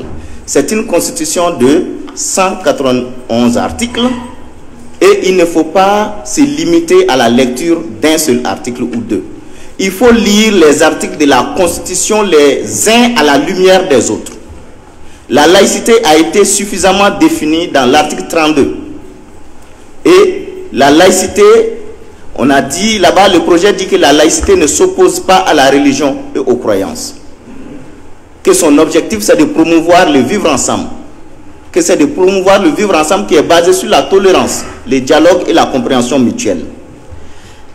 Et dans l'article 11, ce sont des caractéristiques de l'enseignement public. Ce sont des qualificatifs. La chose la plus importante dans la phrase, c'est l'enseignement lui-même. L'enseignement public qui est obligatoire, qui est gratuit et qui est laïque. Quelle compréhension donner à cela? Ça veut dire tout simplement que l'enseignement public ne peut pas être utilisé comme un outil d'exclusion de quelqu'un à cause de sa religion. L'enseignement public reçoit tout le monde. Quelle que soit votre religion, vous êtes traités sur le même pied d'égalité parce que l'enseignement est laïque. L'enseignement privé est autorisé. L'article 11 le dit, continuez la lecture. L'enseignement privé peut être religieux. Et si l'enseignement privé est religieux, si vous n'êtes pas de la religion dans laquelle cet enseignement est donné, vous pouvez ne pas être admis. Mais en ce qui concerne l'enseignement public, cet enseignement est obligatoire, il est laïque, il le reçoit tout le monde, quelle que soit sa religion. C'est l'esprit qui est derrière. Ce n'est pas une stigmatisation de qui que ce soit. Donc je laisse la parole avec la permission de monsieur le ministre d'État aux membres du gouvernement qui sont là. Merci. Merci infiniment, monsieur le ministre. Votre intervention aura valeur de mot de clôture. Oh, non, oui, je pense que vous allez continuer à porter l'appui feu. Je crois que la question sur le mariage est tellement bien expliquée qu'il n'y a pas besoin d'y revenir. Je pense que la première explication donnée, c'est de dire il y a le texte, il y a l'esprit. Tout le monde sait de quoi il s'agit. Mais quand on veut faire de l'exégèse, on peut aller dans d'autres considérations. Parce qu'il y a aujourd'hui, parce que la question peut se poser sous une autre fois, il y a aujourd'hui une médecine un peu pernicétique, ou je sais pas, qui arrive à opérer l'autre sexe et que on ne puisse jamais découvrir si on ne vous avertit pas que telle personne était initialement une femme ou un homme et qu'aujourd'hui il vous apparaît clairement comme l'autre sexe. C'est établi aujourd'hui. Donc maintenant, si on rentre dans ces considérations, on ne s'en sortira pas. Mais nous savons de quoi nous parlons et je pense que c'est ça l'essentiel. Et d'ailleurs que si on ne l'avait pas dit de cette sorte, c'est ce qui aurait soulevé beaucoup de débats. On est d'accord? Je pense que c'est suffisamment clair. Si on l'avait dit, c'est digné en 2 personnes, je pense que c'est ce qui aurait soulevé le tollé général. Mais quand on dit que c'est entre un homme et une femme, je pense que ça clôt le débat et que nous savons de quoi nous parlons. J'espère que c'est vrai que la question a été posée d'abord en Bamanakan. Diko, flamme te flakame. Et ko k'a fɔ bamanankan na n b'a miiri a faamuna k'a fɔ ko furu bɛ bɛn cɛ ni muso de cɛ maintenant ka hakili sama ka taa fɔ ko est-ce que o kɔrɔ ye ko ni cɛ ni muso furula olu ka furu banna a bɛ dan o kelen ma hali ka taa cɛ fan fɛ non non non o ma fɔ parce que min don hali silamɛya la a jɛlen don k'a fɔ furu kelen bɛɛ ye du kelen de. Donc mariage fana kɔrɔ de n'a fɔra mariage o ye foyer de i ka du de do. Donc i yamaruyalen do ni loi ko i ma i bɛ se ka kelen kɛ ka fila fo 4 a bɛɛ kelen ye furu kelen kelen de ye kan o si tɛ au dedo. Donc, au Kelem, on est d'accord? À Forafana, ko bakini référendum bi donyona. Ko est-ce que débat moulou be tugude sunu ko ku matara pour ko kase ko examen kakanya. Est-ce que atina ko douye nyona? Est-ce que be Kelem de taga Kelem blanc? Ba miri bakbi desi moulou concerné desi nou te tuguni. Ou yere balugera déjà. Parce que normalement, où il y a un référendum vote que, parce que n'y a santan segi d'affaires il kanka vote que, ok. Donc maintenant, examen fana a préparé depuis école de ta domina. Kalo kononton n'y fait, et bika examen préparé. Donc il y a un examen donc madala sala au kanki bali examen préparé là. Il y a un kanka bof face au dénouement là. Qui consommada fait kati joarana qui ka vote que abi l'air kelen fla ou bien saba ab tiara saba ibi ka vote que kanai c'est la fin pour que sini sogoma ika sekata ika examen ka te machi bale django ibangeba connaît à tout le bali vote que la madala ab seka fin ok famille toum be mogo hakliya mi don ka foko ambe deli vote ou be ke école sod là maintenant ni examen kan ka ke école so mununa et vote de Kakou qu'on a déjà. Donc, à Djera, ministre de l'Éducation, fait un calan, so ministre, au co, à Djelen, au co, examen de Kem, bac examen de Keromuna, vote de Teme fait. Donc, ça veut dire, salou, écolo, bouka disposition, au cas la même bec, pour que Kaseka examen préparé, tenendo. Donc, dimension du goûter, donc, à Hôtel Donyana. Merci. Madame Traoré Korotumu. J'ai bien prononcé Corfé, c'est ça? Confé. Et ça donne quoi? Je voudrais. C'est la première fois que je tombe sur nous. Excusez-moi de mon ignorance. Hein? Ça doit être Bozo? Non? Je voudrais bien. Alors, il faut une vulgarisation profonde. Je pense que c'est cette stratégie que nous sommes en train de développer. Nous avons été interpellés sur les missions à l'intérieur et j'y ai ajouté les missions à l'extérieur, mais il y a d'autres stratégies de vulgarisation qui sont faites. Déjà, ça a été dit, la traduction dans toutes les langues nationales, les 13 langues nationales, du français aux 13 langues nationales, du projet de conscience a été fait, plus l'arabe qui est différent donc du Hassania. Donc ça fait déjà 15 langues dans lesquelles existe le projet de constitution. Ça, c'est déjà. Mais donc, déjà, il y a des micro-programmes qui, depuis un certain temps, passent sur l'ORTM et plusieurs autres chaînes, et même sur les réseaux sociaux. C'est la traduction, disposition par disposition, du projet de constitution dans les langues nationales et dans chacune des langues nationales. Donc, et ça tourne en boucle. Et je pense que c'est transférable, ça peut être écouté. Et c'est diffusé aussi dans les radios locales. Et vous savez qu'au Mali, on en a vraiment plus de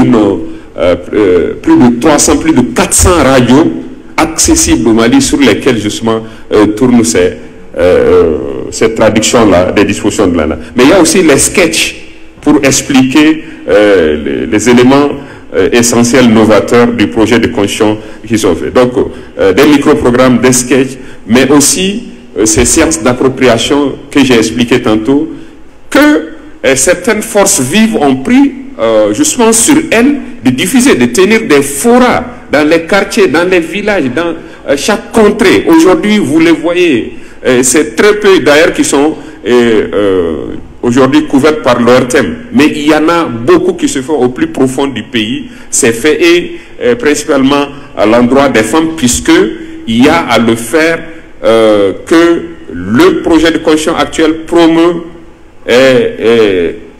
justement la femme, donne plus de place à la femme et aux jeunes. Et je crois que c'est quelque chose qu'il ne faut pas se garder de le dire. Et d'ailleurs également que des leçons modèles, puisque la conscience, on l'a dit, c'est pour le présent, mais pour le futur. Et le futur, c'est les enfants d'aujourd'hui. Il y a des micro-programmes qui sont enseignés dans l'ensemble des classes. au second cycle et au lycée. D'accord, et ça va être suivi à partir de la semaine prochaine de conférences sur au moins 4 sites universitaires. Déjà qu'il y a eu pour hier à l'IG une session d'appropriation du projet de constitution. Il y en aura à Kabbalah, il y en aura à Badlabougou, mais transféré à Tomikorobougou, à l'école de santé, mais il y en aura aussi à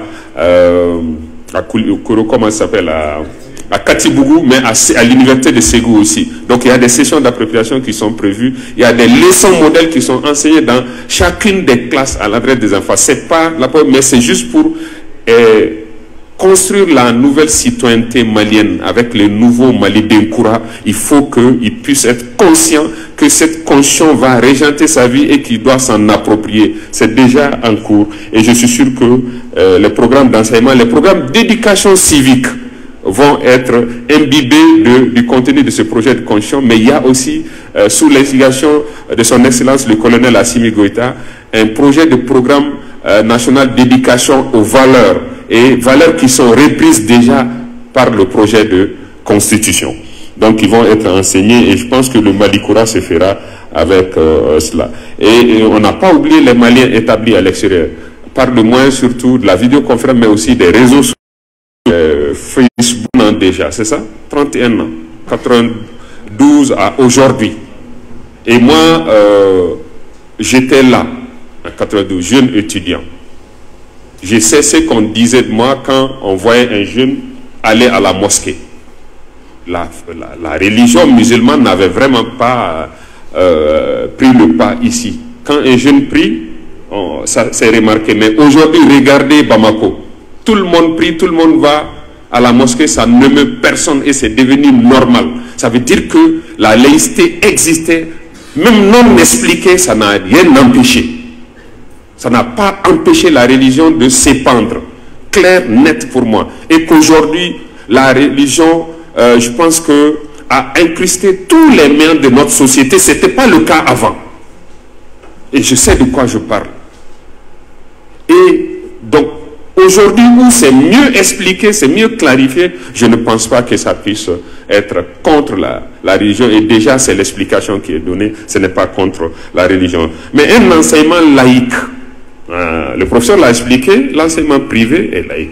Chacun étudie sa religion du mieux qu'il peut. On crée même des écoles, des médersa, des écoles catholiques. Et comprenez que dans les écoles catholiques, ce n'est pas nécessairement des protestants qui étudient. Imaginez qu'au Mali, on dise l'enseignement public est laïque, alors que nous sommes sunnites, nous sommes Tidjania, nous sommes Kadria, nous sommes Wahhabites, nous sommes Amalis, nous sommes chiites et autres. Quel enseignement public vous allez enseigner l'islam dans nos écoles publiques? Ça va être la boîte de Pandore que vous allez ouvrir. Ça va être l'occasion de conflits inutiles. Et d'ailleurs que ça n'empêche personne de connaître sa religion et de mieux la pratiquer. Aujourd'hui, je pense que nous pouvons nous épargner certaines conditions de conflit inutiles et véritablement construire notre Malikoura. Peut-être un jour viendra où la question va se poser de façon très pertinente et on trouvera une bonne approche. Mais à l'heure actuelle, je pense que, surtout quand on écoute les réseaux sociaux, et ça ne concerne pas deux religions, il s'agit exactement de la même religion. Et regardez comment les gens s'attaquent de front jusqu'à friser l'insulte la plus grave. Je ne pense pas qu'on ait besoin de ça aujourd'hui. Et que ce qui est dit, c'est que la religion est partout. Dieu est partout. Dans nos administrations, à l'école, à l'université. Il y a des mosquées, mais ça n'empêche pas qu'il y ait des lieux de culte pour les chrétiens. Ça n'empêche pas qu'il y ait telle ou telle chose. Okay? Et je pense que c'est mieux.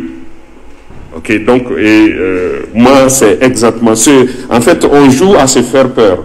Et on va tomber dans des travers dont on n'a pas besoin et c'est mieux. Merci au professeur Abdou Malé pour ce soutien véritablement réconfortant. Et je crois que par rapport aux cartes biométriques, le ministre d'État et le gouvernement a trouvé une solution et nous avons été d'ailleurs autorisés déjà par le Conseil national de transition tout à l'heure, avant de venir ici, la loi d'habilitation pour permettre au gouvernement d'aménager la loi électorale pour pouvoir permettre aux Maliens de mieux voter d'ici au référendum. Donc ça, c'est quelque chose qui est déjà acquis. Merci à M. Ba aussi pour toutes ces explications, ces appuis, mais également à M. Bokoum, qui a été déjà répondu, je pense, par le ministre, et aussi l'offre de service que nous fait d'être à notre disposition pour faciliter le processus référendaire et aussi la diffusion et l'appropriation de ce projet de constitution. Voilà, Monsieur le ministre d'État, Mesdames et Messieurs les ministres. Madame le ministre, Mesdames et Messieurs, ce que j'ai voulu ajouter à votre suite et véritablement dire que nous saluons cet engagement patriotique qui est senti partout, qui est vécu partout et qui fait d'ailleurs que le processus de transition tient la route et nous amène vers le changement que nous souhaitons pour nous-mêmes. Parce que ce que nous avons vécu ces 10 dernières années, ou même au-delà, je pense que nous ne souhaitons pas à notre descendance, nous ne souhaitons pas à nos enfants, à nos petits-enfants de vivre cela. Et c'est pour cela que nous devrons resserrer les rangs pour que cette transition réussisse, que ça réussisse pour chacun des Maliens où qu'il se trouve. Et c'est très important, ce n'est pas fait pour une personne, c'est fait pour nous tous, pour que ça réussisse. Et que déjà, dans le concert des nations, nous sommes respectés. Le résultat est déjà là. Nous sommes respectés partout et ça a un prix à payer. Et le prix, c'est justement de cindre, malgré les velléités de nous faire chuter, malgré les inimitiés qu'on nous oppose à tout va. Et déjà, c'est ce rapport de la Commission des Nations Unies, je vais dire pas des droits, je vais dire dite des droits de l'homme. Parce que c'est dite des droits de l'homme, une commission sélective. Des milliers de Maliens sont morts sur au moins 10 ans, dans toutes les conditions, des villages qu'on a brûlés. Et vous n'avez rien dit. C'est aujourd'hui que ce que vous avez mis en mission contre les Maliens sont neutralisés et vous pensez que vous allez nous faire peur avec ça. Non, le peuple malien n'aura pas peur. Nous tiendrons la route parce que nous avons découvert le poteau rose. S'ils veulent qu'on discute de ce rapport, qu'on discute de notre plainte en même temps au Conseil de sécurité des Nations Unies, et on verra la vérité ce jour-là. Voilà ce qu'on a à leur récolter. On sait que c'est une même chaîne. C'est une même chaîne, c'est exactement la même chose. Ils sont tellement sélectifs, ils sont tellement rébarbatifs. Et puis moi, je ne me... Personnellement, c'est un avis personnel que je donne. Moi, des gens qui ont pratiqué la traite négrière, des gens qui ont pratiqué la colonisation, des gens qui ont pratiqué le travail forcé, ont fait déménager un village pendant 3 mois, 4 mois, 5 mois, des hommes et des femmes qui travaillent sans salaire et qui produisent pour eux, pour les développer, s'ils sont à ce niveau de développement, parce qu'il y en a qui ont travaillé sans salaire pour eux. Donc ce n'est pas à eux de venir nous parler de droits de l'homme. Ils n'ont qu'à nous rembourser les salaires que nos grands-pères ont travaillé comme pour eux. S'ils le font en ce moment, j'accepterai de discuter de droits de l'homme avec eux. Mais si nous remboursons, ils vivent sur notre sang, ils vivent de notre ciel, encore, ils sont à ce niveau de développement, c'est parce qu'ils nous ont exploités. Et ils ne peuvent pas venir nous parler de droits de l'homme aujourd'hui. C'est clair pour moi. Ce n'est pas le gouvernement qui parle, mais bien Ibrahim Ikassa Meiga qui sont là. Merci et merci, monsieur le ministre d'État. Merci. Merci infiniment, monsieur le ministre, pour ces explications. Je voudrais intervenir sur 3 points.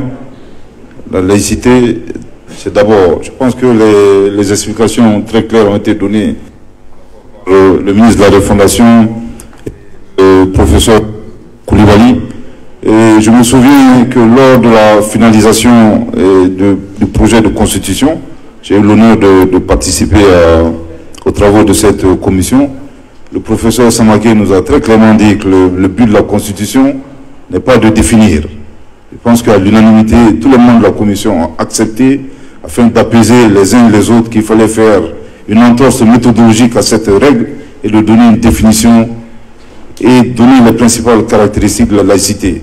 Si vous regardez tous les autres articles du projet de constitution, seule la laïcité connaît un peu connaît des explications. Donc le but, c'est vraiment d'apaiser les uns les autres et de dire très clairement que le but de la laïcité, en tout cas, nous dans notre pays, c'est de promouvoir le vivre ensemble et la cohésion, et l'objectif n'est pas du tout de s'attaquer à une religion en particulier. Concernant le mariage, je pense que là aussi les explications très claires ont été données. Et le fait d'en déduire que l'article 8 ou l'article 9 s'oppose à la polygamie, malheureusement c'est une interprétation déductive erronée. Cela n'a pas été très clair, ça n'a pas été dit. Et comme par hasard, l'article 8 qui suit dit très clairement que tout ce qui n'est pas interdit par la loi ne peut être empêché. À aucun moment dans le projet de constitution, il n'est mentionné un article qui vise à interdire la polygamie dans notre pays. Donc l'objectif recherché n'est pas du tout de nous opposer à ce droit très important dans notre pays. Voilà un peu ce que je voulais dire. Concernant les cartes, c'est vrai que l'objectif initial du gouvernement, c'était de réduire un peu le train de vie de l'État en limitant le nombre de cartes en circulation. Initialement, on avait la carte NINA, il y avait les cartes d'électeurs.